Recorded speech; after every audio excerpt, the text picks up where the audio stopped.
This evening, first, hundreds ticketed on day one.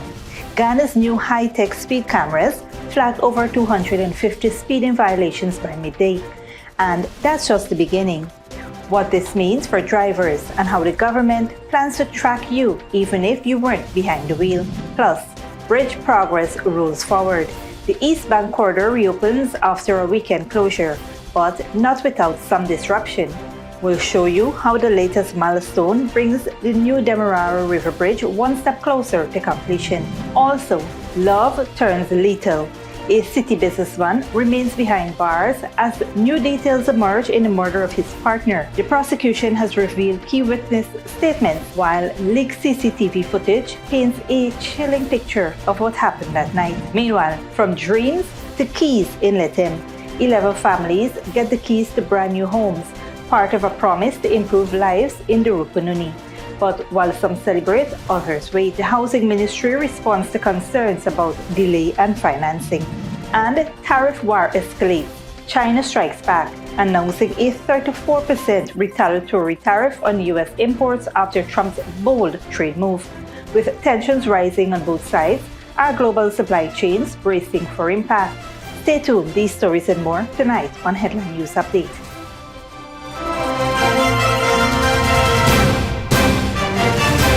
Welcome to this broadcast of Channel 2's Headline News Update for April 7, 2025. I am Bibi Bacchus. Thank you for joining us.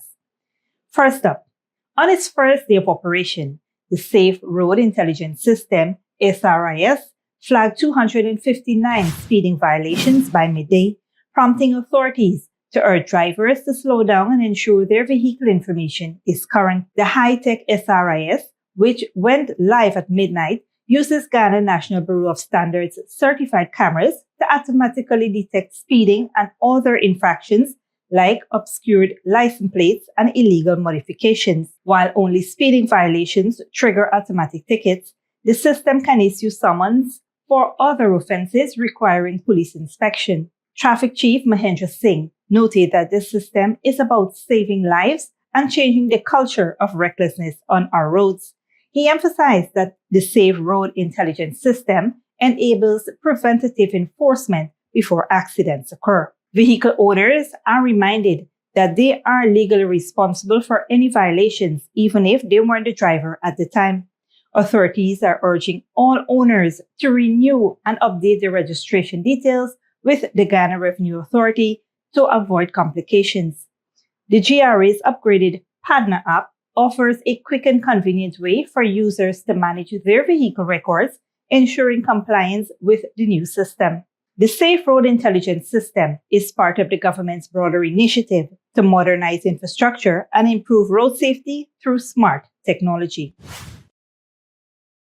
On a different note, city businessman Marlon De Silva remains in custody as the judicial process continues in the murder of his partner and mother of his child, 28-year-old Kanisha Vaughn. De Silva appeared before Principal Magistrate Judy Latchman at the Georgetown Magistrates Court earlier today. During the hearing, the prosecution disclosed a proportion of the witness statements related to the case. The matter was subsequently adjourned to April 28 to allow for further disclosure. De Silva is accused of fatally shooting Vaughn on the night of February 22nd at their home in Diamond Housing Scheme, East Bank, Demerara.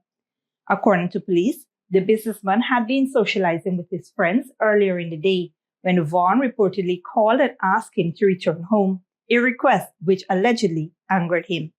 The couple reportedly came embroiled in a heated argument upon arriving at their residence. Police reports indicate that De Silva slapped Vaughn, after which she armed herself with a knife and approached him.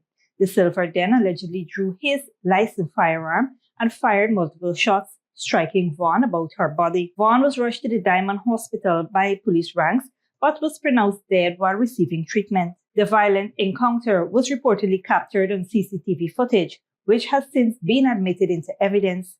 Those videos have also been released into the public domain. Acting on legal advice from the Director of Public Prosecutions, De Silva was charged with murder and remains on remand as the case moves through the court system. In other news, Vice President Bart Jagio says the government is open to supporting interest waivers on property taxes for households in Georgetown, but not for businesses. His comments came amid a dispute between the Georgetown Mayor and City Council and the central government over a plan to waive interest on outstanding rates and taxes.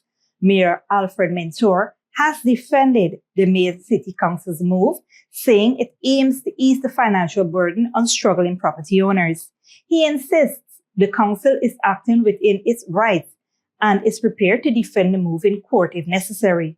Dr. Jagdeo said, while he supports helping ordinary citizens, the process must be transparent and free of corruption. If they want to give ordinary people some support across the board, like a man has a house and stuff like that, I can see myself saying to our councillors, the PPP councillors on the city council, let us find a transparent way to assist people, households in the city. Households. But let us do it in a manner where they don't have to come in and give bribe or something to anyone. Do it across the board for the households people, but not for business, not now. The vice president pointed out past questionable waivers to large businesses, which were allegedly granted without request, while significant tax debts from the APNU remains unaddressed. The controversy escalated when local government minister Sonia Parag warned the council that it has no legal authority to make financial regulations such as these waivers. She cited Section 146(1) of the Municipal and District Councils Act, which gives that power solely to the minister. Mayor Mentor pushed back, arguing that the council hasn't made any new regulations, but acted within its current authority to respond to citizens' financial struggles. He said the waivers are aimed at helping residents during tough times and ensuring the continuation of essential city services. Meanwhile, the debate continues over who has the final say in offering financial relief and who should benefit from it. Stick around when we return. East Bank Corridor reopens after smooth bridge works, and 11 families receive new homes under Lethem Housing Support Program.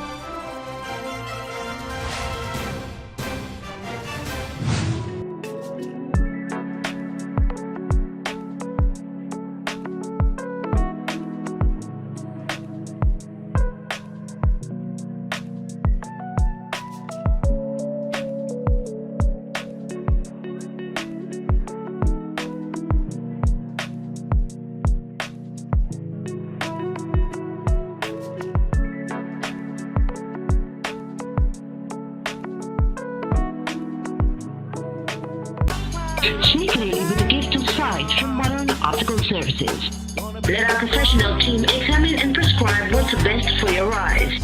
Our smiles make fashionable faces. See us for a full line of optical services, including brand name and prescription eyewear.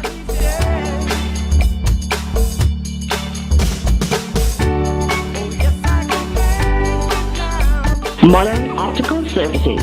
316 Middle Street, Georgetown. Telephone 226-1082. Good girl forget things. What's the problem, Granny? I want money for borrow for those surgery. I was dancing and I fall and fracture my hip. If you need some quick money, you should check Lender's Jewelry and Pawn Shop. Lender's Jewelry and Pawn Shop, Lot 238 South Road Border, Georgetown. Get jewelry made to order in just 72 hours. We also accept vehicles. Lender's, best rates, longest payback period. Boys, I get through. Plus, I could dance again. Lender's Jewelry and Pawn Shop. Furnishing your home or office has never been easier. Here at Kissoon's, our inventory of locally made and imported furniture, offered at amazing prices, will leave you wanting more. From vinyl, floor rugs and carpets, bedroom, dining and living room sets, mattresses, pillows, office desk, chairs and filing cabinets, outdoor benches and tables. We have a piece of furniture for every room imaginable in your home or office. Check out our flagship store at Industrial Site Rijnveld or one of our branches in New Amsterdam, Port Morant, Riverton and Camp Street. Kissoon's Furniture, furnishing homes for over 50 years.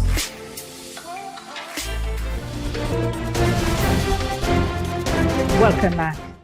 The East Bank Demerara corridor, which was temporarily closed to facilitate construction works on the new Demerara River Bridge over the weekend, has fully reopened to vehicular traffic by midnight Sunday night.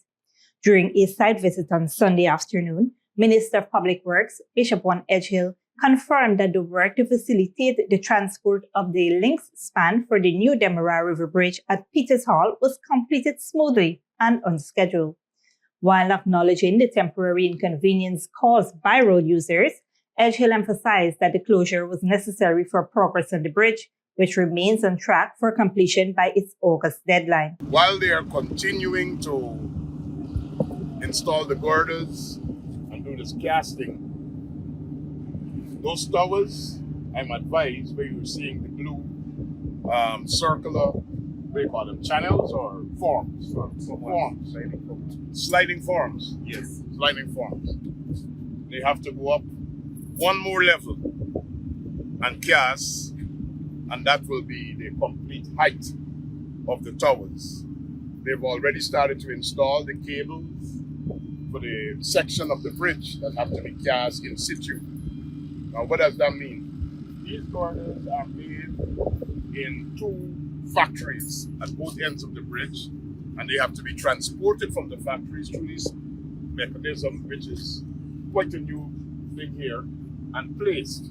But when they put the cable stay on the section, which is the high section where the ships have to cast underneath, they have to put the cables in and cast that section. When they're finished casting that section, they have to give it a certain amount of time to cure, and then they'll be able to advance to another section. So I'm advised that on the western side, we have 4 cables out of 17 in, and on the eastern side, we have 3 cables out of 17 in. So we're advancing the work. And for those of us who are wondering if the bridge is going to be finished by the deadline, that's what we are working towards. All things go well. To accelerate the pace of construction, the contractors have expanded their team with over 100 additional workers working around the clock to stay on schedule. We have worked with the Chinese contractor and the consultants to increase their teams. And what do I mean? If the contractor is working, the consultant also needs to have more resources on ground to supervise and ensure that everything is in order. So we have to increase the size of the consultants team, and we have to increase the size of the workers. And the management of the whole project is going. And I think this is a transformational project that all Guyanese are anticipating. People just can't wait. But we have to do it right. We have to make it safe, and we have to ensure that we're getting value for money, and we're doing that every single day. The new bridge will feature 4 lanes, each 3.65 meters wide, built to American highway standards. It will also include sidewalks and bicycle paths on both sides. Minister Edgehill thanked the public for their patience and lauded the team involved for their dedication to advancing one of Guyana's most significant infrastructure projects. In other news, 11 families in Culver City, Lethem, are now proud homeowners after receiving keys to their newly constructed houses under the government's Lethem Housing Support Program on Friday. The initiative, launched by President Dr. Mohamed Irfan, aims to support 600 low-income residents in Lethem. The government provides $1 million in housing support and partners with commercial banks to offer landowners $2 million in loans at a 3.5% interest rate. Minister of Housing and Water Colin Crowell handed over the keys during a regional outreach, stating that 100 homes have been awarded so far, with 65 already delivered. The remaining houses are under construction, and 60 more will begin soon. Here's what some of the beneficiaries had to say. Very happy and excited that I get my land and I could start my own home with my family. I'm a housewife and I also do clothing. I sell clothing, and so it's a big step because it's really hard for me to live. I live in renting apartment before, and it's really hard because you got to make sure you find that money at the end of the month. And I'm really happy to get this opportunity given to me and my family, and we'll make good use of it. I live in Lethem for 7 years, and I have 2 children, and we living in a renting apartment, which costs like 60,000 every month. We have to pay, and it's very hard. And today, I'm so happy that I get this allocation for my land. My condition of living is not really nice. It's hard sometimes because I'm single. I'm really happy to get to land right now because I want my own home. I feel so happy about it because I have been waiting for this a long time ago, so now I'm happy about it. Efforts are also being made to improve the loan approval process following concerns about applicants. Minister Kroll said that by the end of April, the ministry will complete 100 homes. Don't go away after the break. Heavy floods in DR Congo's Kinshasa leaves dozens dead, destroyed homes. And Venezuela indigenous migrants face deadly gang attacks in Brazil's shelters. Furnishing your home or office has never been easier. Here at Kissoon's, our inventory of locally made and imported furniture, offered at amazing prices, will leave you wanting more. From vinyl, floor rugs and carpets, bedroom, dining and living room sets, mattresses, pillows, office desk, chairs and filing cabinets, outdoor benches and tables. We have a piece of furniture for every room imaginable in your home or office. Check out our flagship store at Industrial Site Rijnveld or one of our branches in New Amsterdam, Port Morant, Riverton and Camp Street. Kissoon's Furniture, furnishing homes for over 50 years. Sneakily with a gift of sight from Modern Optical Services. Let our professional team examine and prescribe what's best for your eyes. Common smiles make fashionable faces. See us for a full line of optical services, including brand name and prescription eyewear.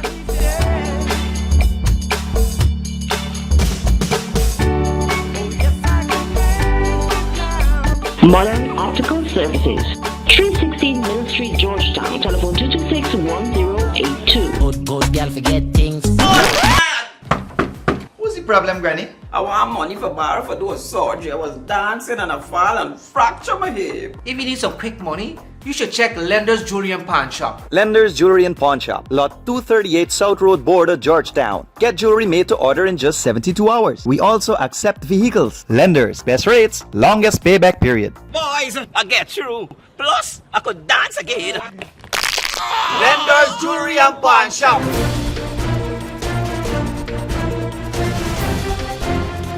Welcome back.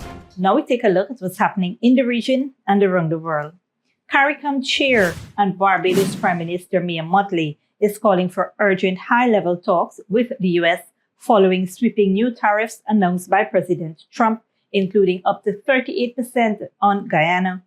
Warning of rising prices and economic instability, Mottley urged Caribbean nations to strengthen self-resilience, deepen ties with Africa and Latin America, and protect key sectors like tourism. She emphasized unity and cooperation amid fears of a global trade war. Meanwhile, in South America, criminal groups, including Venezuela's Trendy Agua, operate in the region, exploiting desperate migrants and contributing to rising crime. Thousands of Venezuelans continue arriving in Brazil, many reliant on shelters provided by the government and NGOs. Al Jazeera's Teresa Bow reports. These are members of the Warao indigenous community in Venezuela. They have been living in this abandoned stadium in the city of Boa Vista in northern Brazil for 6 years. But 2 months ago, the safety they felt they had here was shattered when this man says his daughter and her husband were killed in front of the whole family. The two of them died together right here, one of them with a shot right to the head, and my daughter with 8 bullets, and she died instantly. Then they got in a motorcycle and left. They were all from Venezuela. The couple had 8 children. They are now taken care of by their grandparents. Venezuelan migrants and members of indigenous communities arrive in Brazil facing all sorts of problems, for poverty, hunger, and even disease. They become a target for criminal organizations operating in this area. These people still don't know why their relatives were executed, but the killings have become an all too common problem in the state in Brazil. There are several criminal groups active in the state of Roraima. The notorious Venezuelan Tren de Aragua operates in the Amazon region and is involved in drug smuggling, people trafficking, and illegal gold mining. It has been declared a terrorist organization by the United States. The U.S. government deported over 200 alleged gang members to El Salvador. In the past year, we have seen very violent crimes. For example, dismembering people and scattering a person's head in a trash can in a house. This was not seen here before. Lots of organizations have a presence in the Amazon, and the dynamics are changing fast. People from Venezuela continue to arrive here by the thousands. Most of them are living in shelters set up by the government and international organizations. Activists in Brazil fear the backlash against immigration in the United States will have an impact in Brazil. One of the excuses the US has against Venezuelans is the Tren de Aragua. They want to use it as if we are all criminals. And that's not true. Criminal groups use the fact that people arrive by foot, they haven't eaten for days, and they are desperate. And that is a challenge in a country with high levels of inequality like Brazil, where migrants and indigenous groups are struggling to achieve a decent life. Teresa Bo, Al Jazeera, Boa Vista, Brazil. Internationally, at least 22 people have been killed after a severe flood in the capital of the Democratic Republic of the Congo, which cut off parts of Kinshasa. Authorities say homes have been damaged and the main road leading to the airport has been destroyed. Al Jazeera's Hamza Mohammed reports. Roads turned into rivers. Residents of Kinshasa were caught off guard. Their homes collapsing around them as they slept. Unable to escape, many drowned. It's really sad what's happening. We've lost a lot. There are shops completely damaged, there are destroyed vehicles, houses have collapsed, people are dead, others are trapped. Some people have even taken refuge on the roofs of their houses. Shocked and grieving, many in the city are asking, how could this happen to them? It's really strange what's going on. We don't understand what's happening to bring us to this level. I'm in tears because I've never seen such a catastrophe. God help us. Heavy rains began on Friday night and continued into early Saturday, with rising waters devastating Kinshasa's poorest neighborhoods. Blocked drainage systems because of poor maintenance made the flooding worse in many areas. The downpour also left several neighborhoods without electricity, and officials are warning the death toll could rise. We can't make an exact assessment right now because, as you can see, looking at the water level, it's likely that when the water goes down, we'll also find dead bodies inside. The Congolese capital is frequently hit by severe floods during the rainy season. In 2022, more than 100 people died following a heavy downpour. Hamza Mohammed, Al Jazeera. Finally, China has responded to Donald Trump's tariffs with a retaliatory rate of 34% on all U.S. imports, calling the escalating trade war a unilateral bullying practice. But Chinese firms have already been preparing for trouble. Al Jazeera's Tony Cheng reports. The Bund on the banks of the Huangpu River in Shanghai. A century ago, this was the epicenter of China's foreign trade. Today, its export strength is based a little further inland, in the factories of Zhejiang. In a factory like this, the export market is everything. 70% of everything produced here goes straight out of the country. But when Donald Trump was elected last year, they knew tariffs were on the horizon. And this year, they haven't had a single order from the United States. Exporters are now looking for alternative markets. Although not as lucrative, they may be more reliable in the short term. I want to expand into the European market and customers. In September this year, I will go to Kenya to develop the African market. I will also go to Indonesia because the Southeast Asian market is very important to us. China has responded to the new US tariffs with a 34% rate on everything imported from America. High-end, high-tech products will be badly hit, as will imports of soybeans, sorghum and pork, hitting farmers in states that President Donald Trump relies on for political support. But Chinese leaders also want a trade deal, like the one struck during his first term.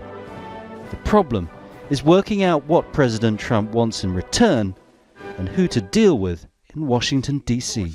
Regardless of what Beijing think, Trump is definitely the most important person to talk to when it comes to U.S.-China relation and how the U.S. government is gonna introducing measures on China.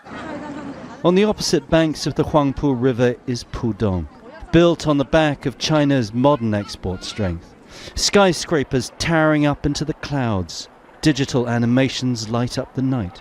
China's trying to avoid a full-on trade war with the U.S., but it's unlikely to back down if pulled into a fight. Tony Cheng, Al Jazeera, Shanghai.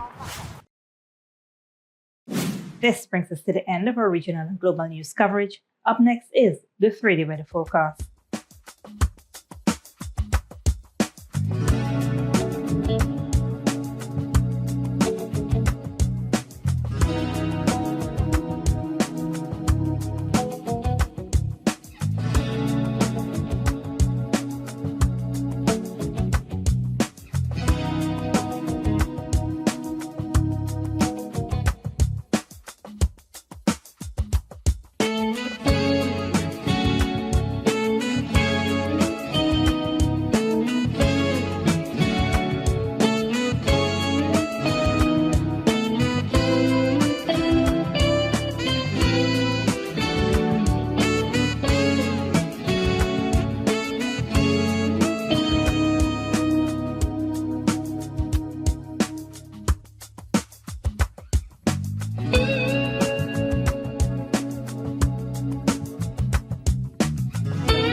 And that's it, TV2 Headline News for this Monday evening. As we take our leave, we invite you to follow us on Facebook and YouTube. You can tune in tomorrow at 6:30 a.m. for rebroadcast and at 7 p.m. for more news. Until then, please take care of yourselves and each other.